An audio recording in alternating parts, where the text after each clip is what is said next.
Finding Nemo turns 20 years old this week. Oh my God. Okay, you want to talk about a movie that makes me feel old now? I want to talk about a milestone that makes me feel really old.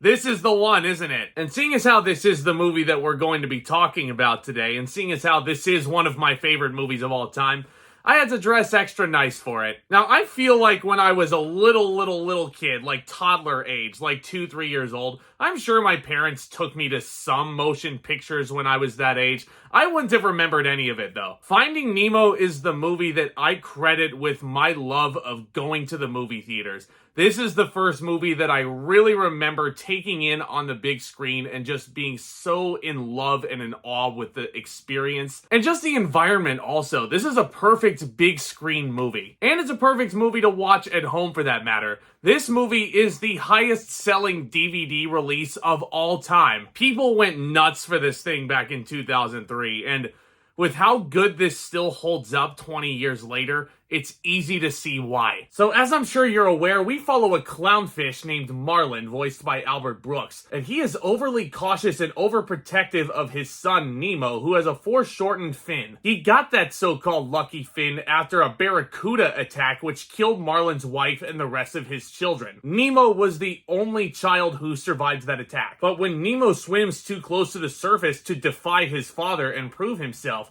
he is caught by a diver, and a horrified Marlin must set out to find him. That is a fantastic, inciting incident if I ever saw one. And joining Marlin on his rescue mission is Dory, voiced by Ellen DeGeneres. She's got a really fun gimmick of having short-term memory loss, which always leads to so many fantastic laughs throughout this entire runtime. Along the way, the two encounter flesh-eating sharks, a horde of electrified jellyfish, and a host of ocean dangers. But it's not just about the journey, we also see a lot of the destination of Nemo himself. Nemo is plotting his escape from a dentist's fish tank. That's right, the diver who caught him is actually a dentist who loves going into the ocean and quote-unquote rescuing these little fish, and he plans to give to Nemo as a birthday present for his 8-year-old niece Darla. Oh, Darla. Now granted, this does sound like a lot going on, especially for a Disney/Pixar movie. But this is the studio that was putting out Toy Story, Toy Story 2, Monsters, Inc. as well was a massive hit a couple of years prior to this. And I honestly feel like Finding Nemo just might be the best out of all of them. Because even though you can adore this movie as a kid and watch the hell out of that VHS tape, this feels like a movie that is more so anchored towards adults. Its message especially is speaking towards all the dads in the audience as well, and any parent for that matter. And even though the script does kind of have a tendency to hammer the point home and you kind of know the lesson within the first 5 minutes, I think just the way that this screenplay presents everything, it just, like, it hits you in a whole different way. And you don't really care how much it's hammered in because you're just so entertained by everything that's going on. And you're just so transfixed with everything that you're seeing here. The animation on this movie, I feel like, was Pixar's best up to this point. It is everything you could want out of a Disney animation project. It's dark, it's bright, it's colorful. The atmosphere is absolutely gigantic. This deep blue ocean seems like such a huge obstacle for a father to go and rescue his son. But that just makes this Marlin character all the more interesting and inspiring for that matter. This is a guy who's suffering from severe anxiety and PTSD all rolled up into one. Because after the barracuda attack, he has moved him and his wife's old anemone into the deepest parts of the ocean. It's still very colorful, but there's still a lot of shielding around the anemone. And poor little Nemo is just so excited to explore everywhere, and Marlin is just so against this idea. And you completely understand where Marlin's coming from, but you also understand why Nemo would resent his father that way. And that creates some really fascinating friction at the beginning of this movie. So then when Nemo is eventually captured after going all the way out to touch the butt, it's elementary humor, and I still laugh at it. He touched the butt. But then when Nemo is rescued by this dentist, Marlin is chasing after this boat. He eventually loses it. Then he comes across Dory, who's voiced by Ellen DeGeneres.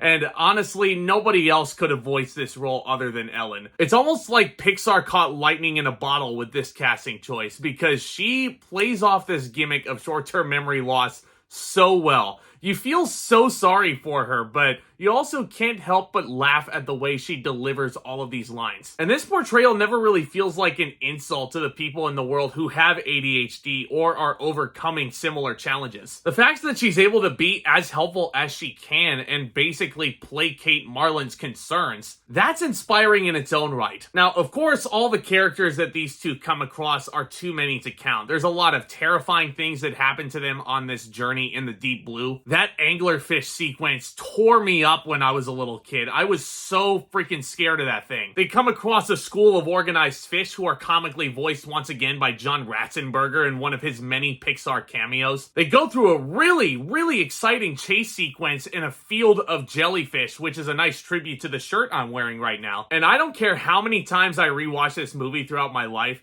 Ellen DeGeneres' voice work in that field of jellyfish by itself is the funniest thing ever. I shall call him Squishy, and he shall be mine, and he shall be my Squishy. This is bad, Dory. Hey, what's this?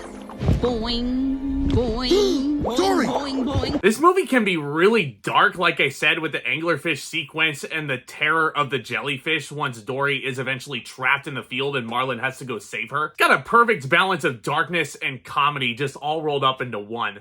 And nowhere do I think is the comedy more relevant in Finding Nemo than the shark scene. The sharks are the first big terrifying creatures that Marlon and Dory come across. They have to deal with a great white first and foremost, who's the leader of this fun trio. He was voiced by Barry Humphries, who I just found out recently passed away. Rest in peace. This dude was so funny. And he portrayed Bruce so well. Bruce is honestly one of the more underrated characters of the entire Finding Nemo saga, if you will. Because this whole shark sequence, you get not one, but two very clever reversals here. You think that Bruce is bringing them to this get-together to feed them to his friends Anchor and Chum. But then it turns into like this AA meeting / therapy session where the sharks are basically pledging fish are friends, not food. Except stinking dolphins. They think they're so cute. And I will admit there are times where I will reference this therapy session when I'm in a group setting and someone's introducing themselves. I'll be like, hello, Bruce. Except, of course, I would insert the name of the person introducing themselves and not, you get what I mean. But you have the second clever reversal in there when Dory's nose starts bleeding after the diver's mask accidentally hits her in the nose. And then Bruce, like a shark smelling blood in the water, literally starts chasing after our heroes. And we get one of my favorite references to The Shining you will ever see. Let's go! Here's Brucey! Obviously, the road trip aspect of this movie would be very tempting to see, hey, this is the most interesting part. But the stuff with Nemo himself in the fish tank is really interesting in its own right. He comes across another colorful cast of characters in this fish tank, like a blowfish voiced by Garrett. Who else? You have a very colorful and welcoming starfish named Peach, who's voiced by Allison Janney, who has a lot of fun material in here. And of course, maybe my favorite character out of this movie, Gil, voiced by none other than Willem Dafoe. Man, was he awesome in this thing. Because like Nemo, Gil also comes from the ocean, so they build a really nice bond over that. And it's a really nice teacher-student dynamic between those two as well. Nemo is not learning from his father in this instance, so Gil kind of comes in as a surrogate for a while. And you really get behind that partnership. You also really get behind the plan that Gil has for everybody to escape the fish tank. Basically get the tank as filthy as possible through the use of clogging up the filter. And then everybody gets into individual baggies and rolls themselves out the window into the harbor. Like, the plan is so ridiculous and out there, but there's still no point in this movie where you actually doubt that plan and you don't think that it might freaking work. And it actually does. In a post-credit sequence, the fish tank gang all escape. They're all in their individual baggies. Of course, Peach is the last one to get across the street, and everybody's out in the ocean. They got what they wanted. And Bloat with the question of the century. Well, now what? We can't really break out of these bags, can we? It's such a great case of dramatic irony. This whole second half of the movie is super exciting when Marlon and Dory are swallowed up by the whale after Dory gets them into trouble for talking whale. We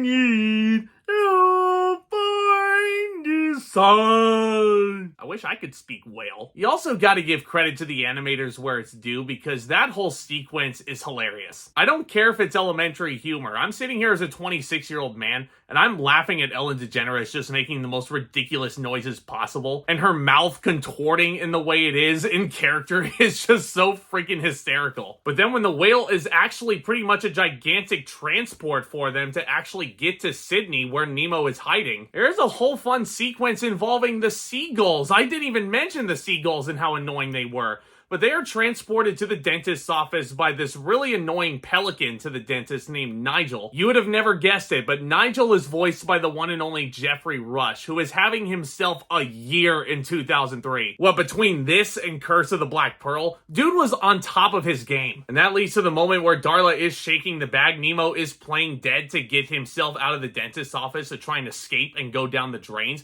Really smart kid. And Marlin actually thinks that Nemo is really dead, seeing him inside that plastic baggie, and he's just so depressed, and it's such a heartbreaking scene. He's swimming away from Dory, and she's saying, look, nobody's ever stuck by me this long before. And it's such a tear-jerking monologue that you can't help but feel just like, just Marlin, he's alive, just like trust her on this one last time. But no, this is the father that's given up. And then Nemo basically finds his way to Dory down below. And then it all comes back to Dory. P. Sherman 42 Wallaby Way, Sydney, when she sees Sydney on the pipe. And the embrace she gives Nemo when she finally finds him. It's moments like that that really bring a smile to my face. The reunion between Marlin and Nemo is so tear-jerking as well. Like, this is coming from somebody who's not even a father, and I just freaking lose it. And this may or may not have something to do with an incredible musical score by Thomas Newman. Lest I forget we mention him, because he was just like, this guy's a master. This is the guy who composed the scores for Shawshank Redemption, The Green Mile before this. He just understands the tone that he needs for specific scenes. But also, if you meditate, there's a lot of music in here that I feel like could really be beneficial to help you in those practices. Because it's just such a soothing score. Like, I don't know how else to describe it. But Marlin and Nemo's reunion is so freaking sweet. And just the ending of this movie is so perfect when he's seeing his son off to school. Finding Nemo is just a perfect movie in every sense of the word.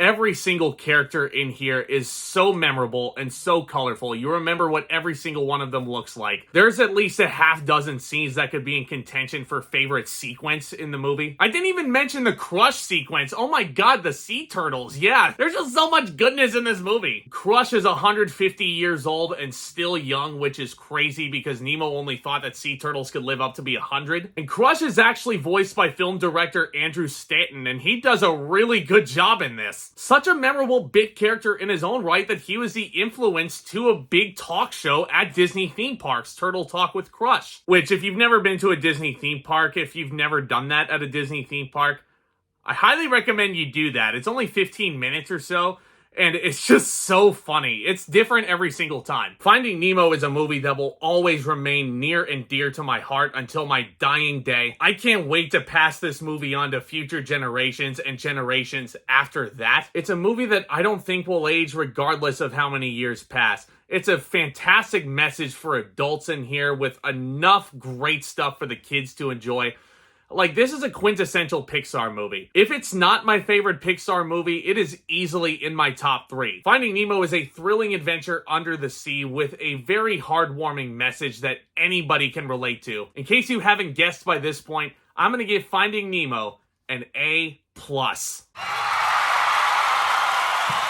20 years has gone by so quickly, and this movie, like, I credit this movie with a lot for my love of cinema. Like, honestly, I feel like I wouldn't even have a YouTube channel if it wasn't for movies like Finding Nemo showing me how incredible the filmmaking genre actually is. Let me know what you thought of Finding Nemo down in the comments section below. Is this your favorite Pixar movie? If not, what is it? I would love to know all down there in the comments. Getting to interact with you guys is really also what makes this an absolute treat for me. And if you guys are new, I'm discussing all new things in movies and entertainment over here on the regular. So please do consider becoming a subscriber and tap on that notifications bell That way you don't miss another second of the action from this point forward. Do me a favor and smash the like button as well. Really helps with the algorithm and helps get this content out there to more lovely viewers like you. Guys, stay tuned for more exciting videos very soon.